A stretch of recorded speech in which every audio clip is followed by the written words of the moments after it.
Robert Pinger, les premières phrases de votre livre décrivent une situation, je pense, universelle. Je voudrais vous demander de les lire. Bien volontiers. Pour trouver le papier. Oui, on va voir. Il était là, ce papier, sur la table, à côté du pot. Il n'a pas pu s'envoler. Est-ce qu'elle a fait de l'ordre? Est-ce qu'elle l'a mis avec les autres? J'ai tout regardé, j'ai tout trié, j'ai perdu toute ma matinée. Impossible de le retrouver. C'est agaçant, agaçant. Je lui dis depuis des années de ne pas toucher à cette table. Ça dure 2 jours et le 3e recommence. Je ne retrouve plus rien. Il paraît que c'est partout la même chose, dans toutes les maisons, dans tous les ménages.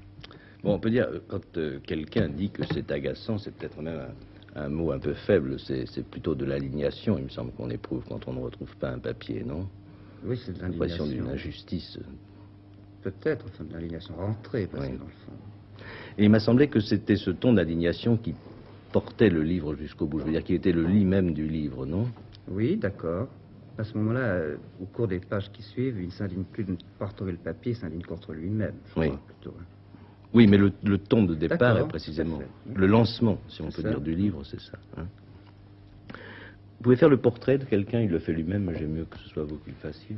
Non, je peux pas, parce que quelqu'un, c'est pas le nom de celui qui parle, c'est le nom de celui qui est cherché, c'est l'autre, voyez-vous.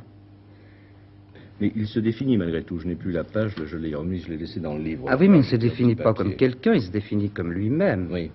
Mais quelqu'un, le titre du livre, ce n'est pas celui qui parle, c'est l'autre. Il cherche quelqu'un. À un moment donné, je crois qu'il dit, si quelqu'un pouvait se mettre à ma place, si quelqu'un pouvait lire au-dessus de mon épaule. Donc, le thème du livre, c'est la recherche de l'autre, du prochain, celui que l'on ne trouve pas. Oui, mais le narrateur, alors parlons de celui qui cherche, le narrateur. Son portrait? Oui, enfin, qui sait, quoi, un peu. Ben, un brave garçon, naïf et consciencieux. Oui. Qu'est-ce qu'il dit, je me souviens plus tard. Eh bien, il dit qu'il fait des petites recherches de botanique aussi. Ouais. Mais en amateur, tout de même. Oui, oui. Il a surtout une pension de famille qu'il dirige, qu'il a fondée avec Gaston depuis. Oui. Hein. Pension de famille assez modeste, apparemment. Oui, c'est un trou, c'est minable. Ils vivent là-dedans depuis 10 ans.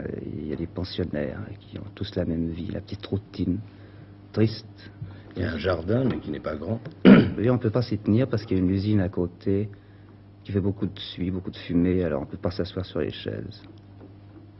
Oui, même sur les feuilles des arbres, il y a des... Oui, mais on ne s'assoit pas sur les feuilles d'habitude. Oui, d'accord. Cette pension de famille, au départ, il ne veut pas en parler, d'ailleurs. Il ne veut pas parler de son entourage, il ne veut pas parler de lui-même, il ne veut parler, il ne veut que essayer de savoir ce qu'est devenu cette feuille de papier. Puis finalement, il est amené simplement par le fait qu'il se demande où il est allé à ce moment-là, qu'il est amené à parler des autres, et puis finalement de lui-même, de sa vie présente, et puis finalement aussi de sa vie passée. C'est un peu ça, non? Oui, c'est ça, continuité du livre. On pourrait dire que c'est plus un soliloque qu'un monologue. Il écrit, j'écris comme je me parle, hein, il se parle. Oui, j'aime bien la différence que vous faites entre soliloque et monologue, c'est juste. Comme je me parle.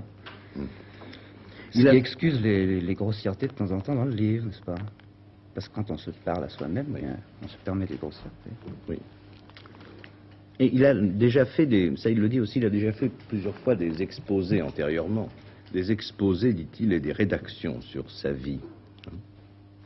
Et il renonce à certaines formes qu'il a jusqu'à présent empruntées. Par exemple, il en a assez de faire des inventaires, dit-il. Hein. Les inventaires, c'est ennuyeux, et il dit maintenant je m'adresse à ceux qui aiment les mises au point. Hein. Oui. Et puis à un moment, il dit aussi, on va encore dire que je réponds à des questions. Comme... un livre de vous s'appelle L'Inquisitoire, a été composé sur le principe de la question et de la réponse. Oui. On a l'impression que le narrateur là, est un peu un nouveau romancier, enfin, non? Alors, je ne sais pas si c'est un nouveau romancier. Il a un passé, un petit peu un passé. C'est un romancier, il n'aime pas tellement dire qu'il est romancier, alors il appelle ça les petits exposés. Les rédactions. Oui, effectivement, il pense aux choses qu'il a publiées avant, qui ont été mal comprises. Alors ça le rend triste. C'est l'inquisitoire, surtout, qui a été mal compris, l'inventaire. Oui. Enfin, là, il se dit, ça n'a pas d'importance, puisque n'importe comment, les questions, c'est moi qui me les pose, j'ai bien le droit d'y répondre. Il est tranquille, cette fois-ci. Bon, le caractère de votre personnage, il vous est indifférent, je pense, d'ailleurs, son caractère. Oui, en définitive. Enfin, il me semble qu'on pourrait dire que c'est l'indécision. Il y a une phrase qui me paraît d'ailleurs, peut-être qu'elle n'est pas universelle, mais qui me paraît typique en tout cas de son attitude mentale à l'égard des choses, c'est « je n'ai jamais su si j'aimais la salade ». Oui, c'est vrai, mais c'est de l'indécision, dans le fond. Moi non plus. Mais c'est grave. Hein. Ça se manifeste dans les petites choses, mais c'est très très grave. À un moment, il dit aussi « je me demande si j'ai raison de dire tout tellement en détail ». Il a peur il a peur de refaire un inventaire, de tomber dans ce fouillis indescriptible, cette pension atroce. Il y tombe pour finir, bien entendu, mais il a peur d'y tomber, c'est pour ça qu'il dit « j'ai peur ». Je peux vous demander pourquoi vous avez choisi une pension de famille aussi sinistre? Oui, c'est tout simplement au départ en réaction contre l'inquisitoire. L'inquisitoire est ouvert de tous les côtés, on parle du pays de Antoine Agapa, qui est le mien depuis toujours, et il est ouvert de tous les côtés. Alors j'ai voulu, en réaction, fermer complètement le cadre et empêcher même celui qui soliloque, comme vous dites très très bien, même de sortir du jardin. Il se permet de sortir 2-3 fois pour rêver aux voisins, mais au départ, c'était une réaction contre l'inquisitoire. Je voulais savoir ce que je pouvais faire autrement.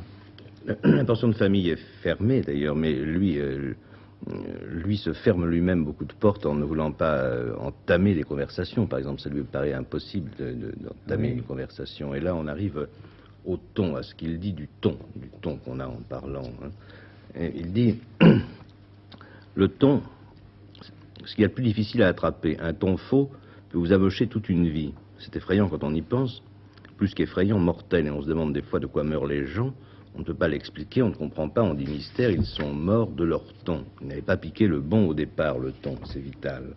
Et j'ai eu l'impression, en lisant votre livre, que le ton justement du livre, c'était la matière même du livre, finalement. C'est ça, vous avez parfaitement raison. Ça a toujours été la matière de tous mes livres. Je travaille essentiellement sur le langage et donc sur le ton. Donc c'est très important de le relever à propos de quelqu'un où le ton est de plus en plus personnalisé, personnel. C'est un peu le ton de votre voix?